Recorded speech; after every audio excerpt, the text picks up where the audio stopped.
You're listening to Too Much on Her Plate, the podcast for smart, busy women who are tired of running on the hamster wheel and are ready to create freedom from overeating and emotional eating. I'm your host, clinical psychologist, author, and a smart, busy woman too, Dr. Melissa McCreary.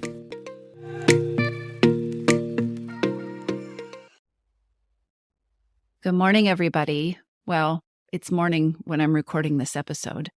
Today, I want to give you a recipe. Not a food recipe, but a really good recipe.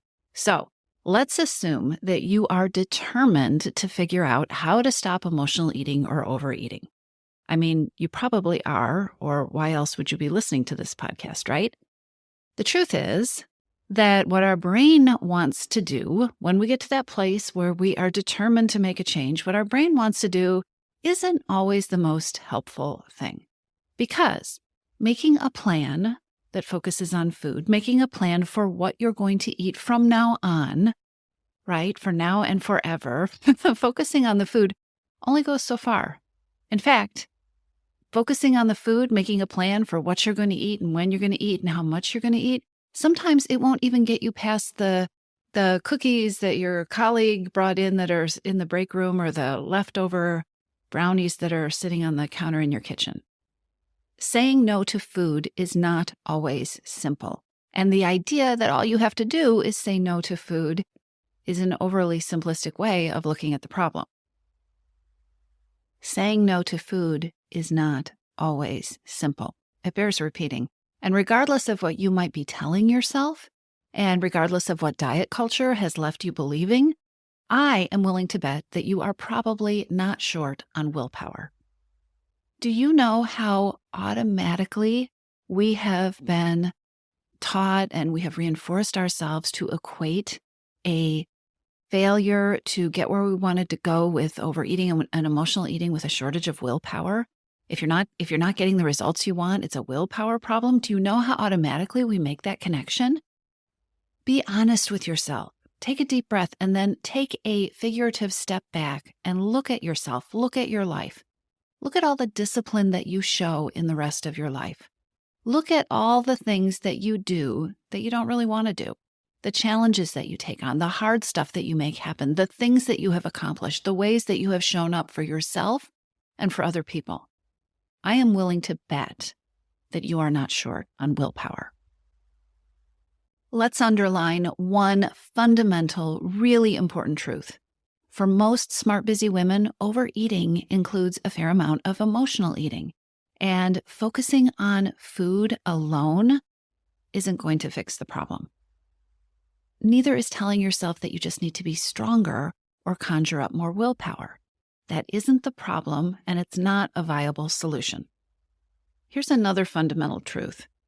Most of us women are busier, more stressed, and more overwhelmed than ever. And we are heavily influenced and marketed to and educated to use food for a multitude of reasons that have nothing to do with fuel. Stress eating, comfort eating, eating because we are exhausted or because we have feelings that we don't know how to cope with, having limited time and energy and overwhelm, all of these things fuel the overeating machine. And no food plan in the world addresses these very powerful triggers to overeat. So stop feeling guilty for not being stronger. Stop telling yourself that the solution is to focus on food or to conjure up superhuman levels of willpower and never lose your grip on it. Today, I want to present you with something better. Today, I want to present you with a recipe for success with overeating and emotional eating that you can actually live with. I think you probably know that I am a strong proponent of making changes that last and making changes, especially with food and overeating, by solving the problem.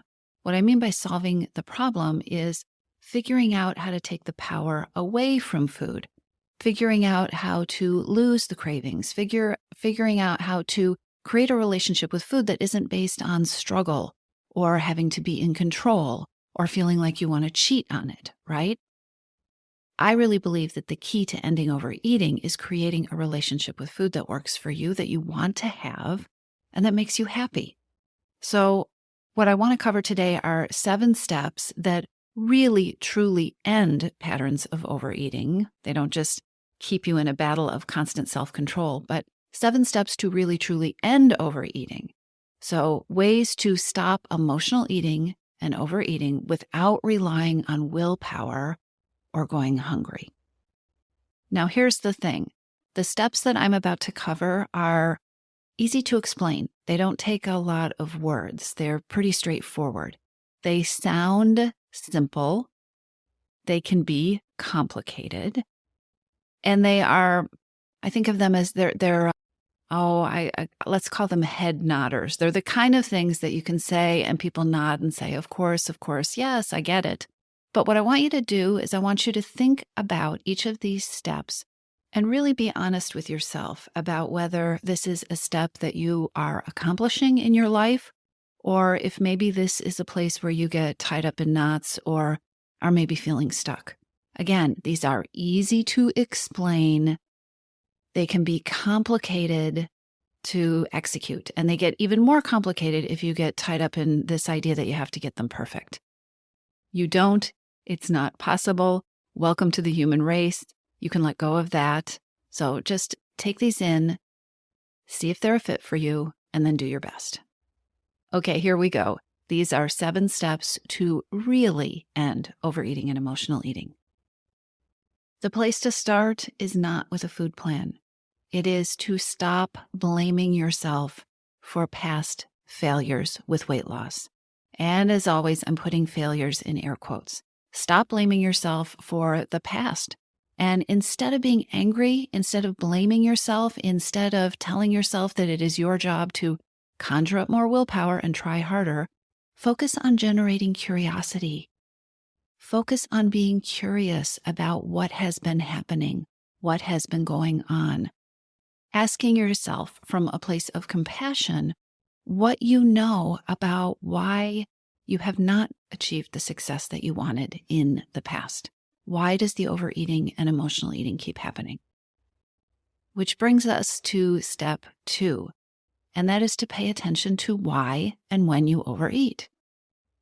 Once you've activated that curiosity, then we're going to use it more and more and more. Pay attention to why and when you overeat. There is always a reason, and it is not because you are weak or lazy. So if you start looking for reasons and you start trying to be curious and every explanation starts with I and ends with a criticism, I want you to put those aside.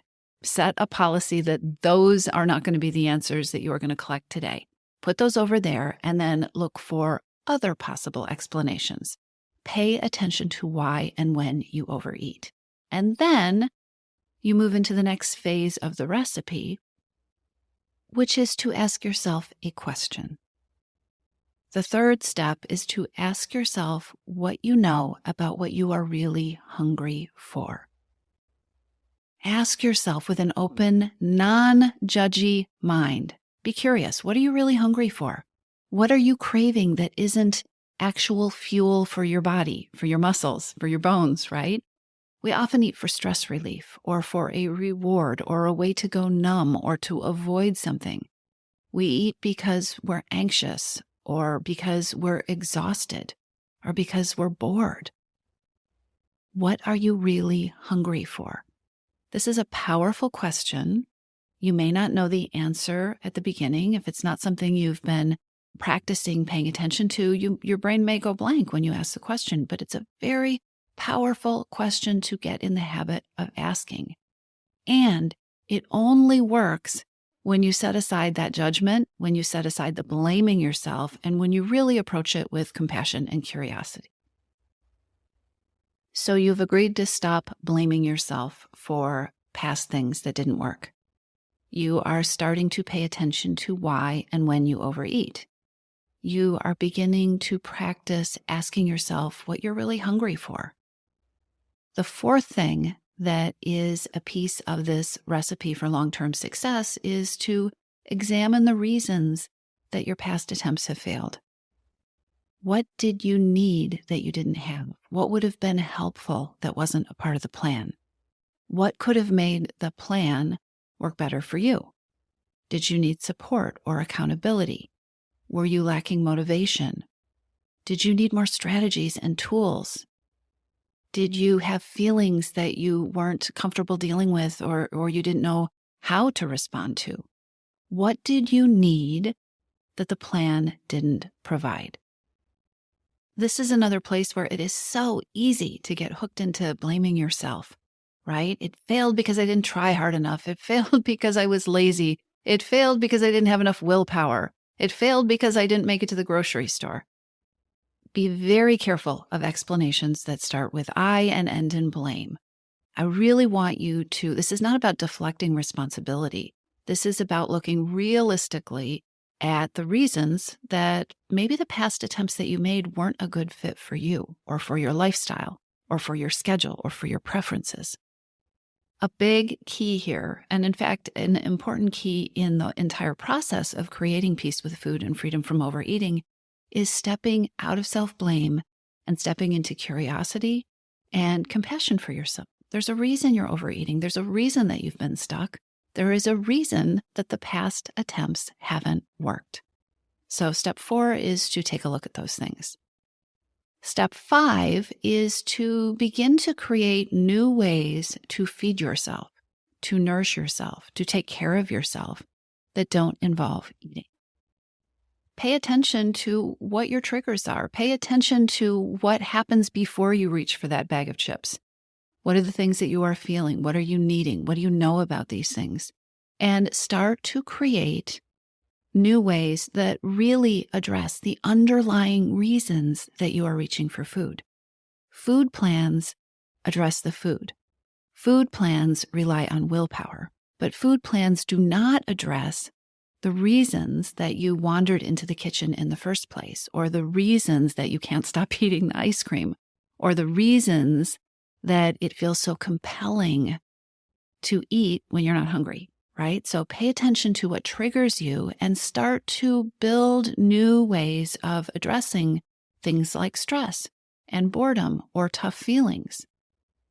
If you find yourself overeating at night because you get to the end of the day and it feels like you just deserve something for you and there hasn't been something for you in the entire day, then it is time to start looking at ways that you can treat yourself in ways that aren't food.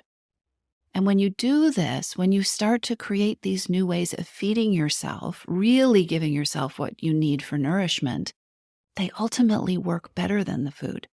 Not only do they make the food less powerful because you are getting what you really need, you're not using food as a substitute, but when you address the things that you really need, the things that really nourish you, when you start to develop better ways of giving yourself these things more consistently, then not only does your relationship with food get better, your life gets better. Okay, so step 1, stop blaming yourself for past failures with weight loss. Number 2, pay attention to why and when you overeat. Step 3, start practicing asking yourself what you're really hungry for that isn't food.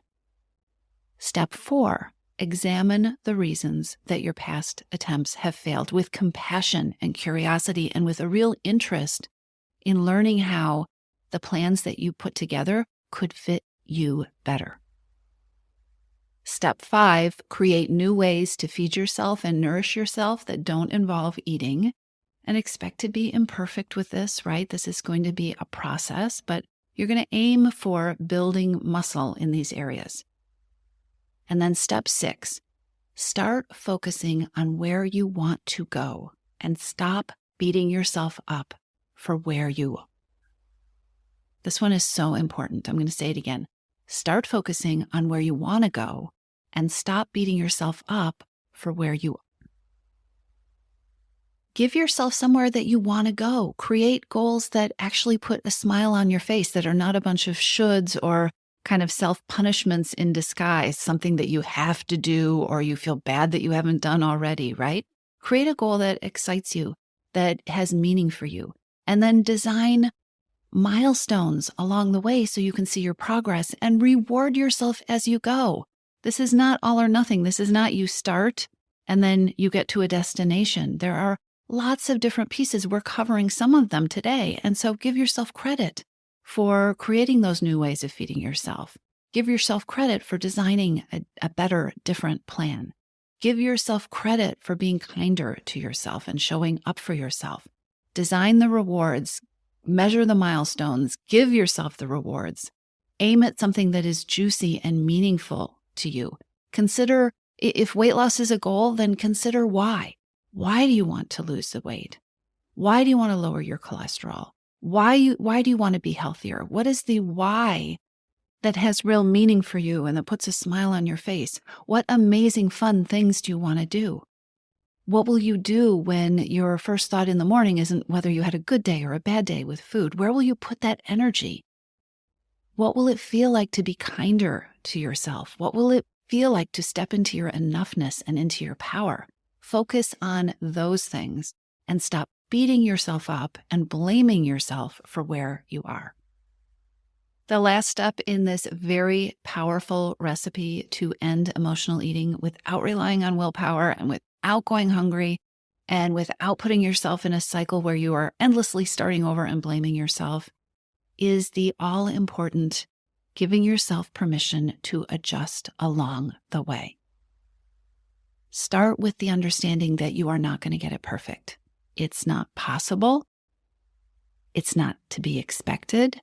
And even if it was possible, it wouldn't be helpful anyway, because you are going to change and grow and learn more about what works for you as you take this journey. And creating a relationship with food that you love is a journey. So give yourself permission to tweak and to adjust things along the way and to get it absolutely imperfect as you go. Learn from what works, learn from what doesn't work, and then just keep moving forward. Pay attention to the places where you feel stuck. Get curious when you feel stuck.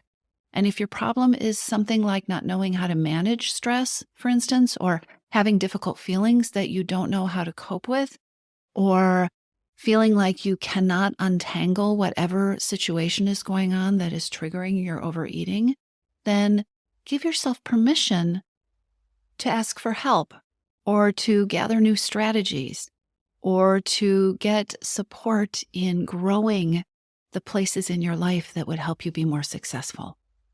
An emotional eating problem or an overeating problem is not a problem with food.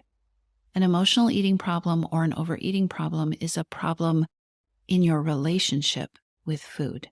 And a food plan does not fix the relationship problems. The key to addressing the relationship problems are really the 7 steps that I just outlined. Getting clear on the fact that there is a reason this is happening for you, and then giving yourself the strategies and the support and the tools to give yourself something better, something that a binge or a bowl of ice cream at night or a pattern of chronic snacking or overeating is never going to give you. If you want help and some solid resources for getting started with this, then the easiest thing to do is go to the show notes and click the link to take my free Hidden Hungers quiz. The free quiz will outline for you your primary hidden hunger, and it will give you a very clear place to start applying this recipe. So it will give you a reason for overeating that you can start taking some tangible steps to address. You'll also get a customized profile that goes with your results, along with some resources that you can use. And again, those steps that match the results that you got on the quiz. So you can start applying this recipe that I gave you today right away. So I will put the link to the Hidden Hungers quiz in the show notes. If you just want to grab that link on the fly, it is toomuchonherplate.com/emotional-eating-quiz. toomuchonherplate.com/emotional-eating-quiz, or you can go to toomuchonherplate.com and the quiz is pretty easy to find there. All right, everybody, have a wonderful rest of your day, and I'll talk to you soon. If you're ready to lose your overeating and emotional eating habits, and you are ready to step into a relationship with food that fits you, one that doesn't rely on willpower and deprivation, then now is the time to join your missing piece. Enrollment is open, and this is the perfect time to join me. Go to toomuchonherplate.com/freedom, or just click on the link in the show notes. Your missing piece is the program where I show you step by step how to create freedom from overeating with a unique combination of psychologist-designed, personalized work with me, coaching, and smart strategy. You'll learn how to reclaim your power, ditch the diets, and create results that are built to last. Check it all out at toomuchonherplate.com/freedom, and I'll see you inside.